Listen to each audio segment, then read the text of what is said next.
There have been so many days this week where we woke up and we had to get ready and hurry and bustle and get out of the house and go.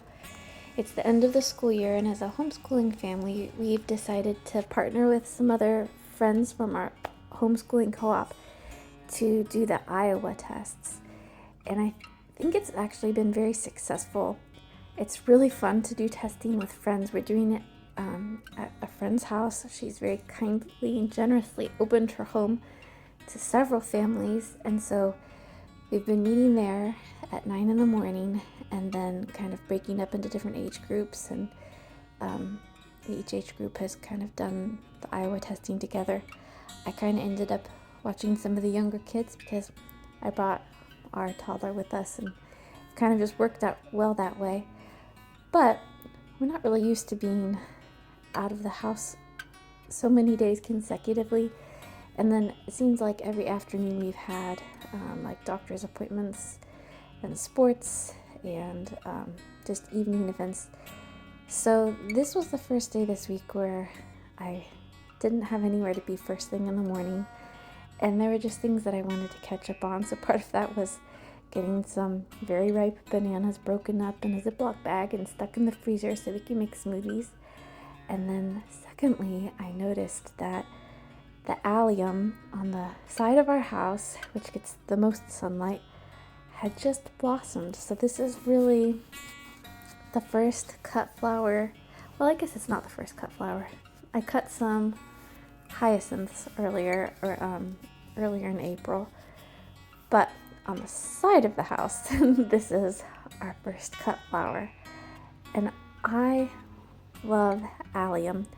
The one drawback is it doesn't smell wonderful. It kind of smells oniony, especially towards the end of its vase life. It can become particularly malodorous. So if you walk by your vase of allium and you notice something doesn't smell quite right, it's probably time to just start fresh, dump it out, and do something new. But I feel like they're very whimsical and they make a statement in a vase. So we got those cut. I try to cut them down towards the base of the stem, and then afterwards I kind of trim off the extra length so that it fits our vase. So we're doing that, and then also our yard is just covered in dandelions. And since my kids are just always outside playing in the grass, and sometimes they like to be barefooted, I don't really like to put a lot of stuff in our lawn like fertilizer and pesticides, but the drawback to that is we have a lot of dandelions. So there's this really handy tool. It's made by the company Whiskers, and basically it allows you to grab dandelions by the roots. So dandelions have tap roots, and the root goes kind of straight down, and I feel like dandelions are very like scheming and Machiavellian because the root itself is kind of fragile. So if you just try to pull it by grabbing the greens and the flowers, the root will snap off, staying in the ground, and then it'll just regrow from the root. So this tool is great because it really does get to the root and pull the whole thing up, and you don't have to bend over, which I'm particularly grateful for because I'm about 36 and a half weeks pregnant at this point. Bending over is just, it's not my strong suit. So anyways, we got those in a vase, and then I thought I had a little bit of time, so I love making my bed every morning and opening the curtains and letting in some sunlight. It takes about 1 minute.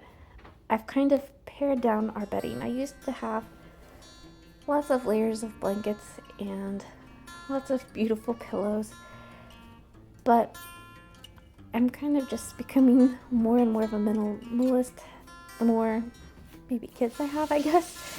It just feels like it's too much to manage, and then I have to store them somewhere, and I always get knocked on the floor. So I just do a fitted sheet, a flat sheet, a duvet with cover over it, and then that's it. So it takes almost no time to make the bed, but it makes a big impact. It makes it feel clean and fresh in there. And then I had a little bit of time. We have plans to go to a friend's house for a lunch. I'm going to get to catch up with 2 friends that I haven't seen in a couple months. And so I was going to bring my toddler with me. And I just felt like taking a few minutes to get ready. Recently, I've been trying to straighten out my crazy hair. I normally go to bed after having showered, and I normally go to bed with wet hair. Then I wake up and it's mostly dry, and then it dries the rest of the way as I have breakfast and go about my morning. And then it takes like maybe a minute to just plug the straightener in and kind of run through all the little wild waves that I've got going on. It's not necessary, but I've kind of been in a phase of doing that. It makes me feel slightly more put together. So then I just did like a tinted kind of, I guess it's just called a skin tint.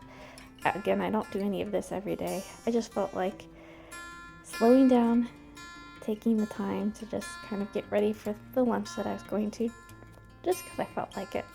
I was kind of relishing taking my time today and enjoying a little bit of a slower pace. And then time to do my toddler's hair.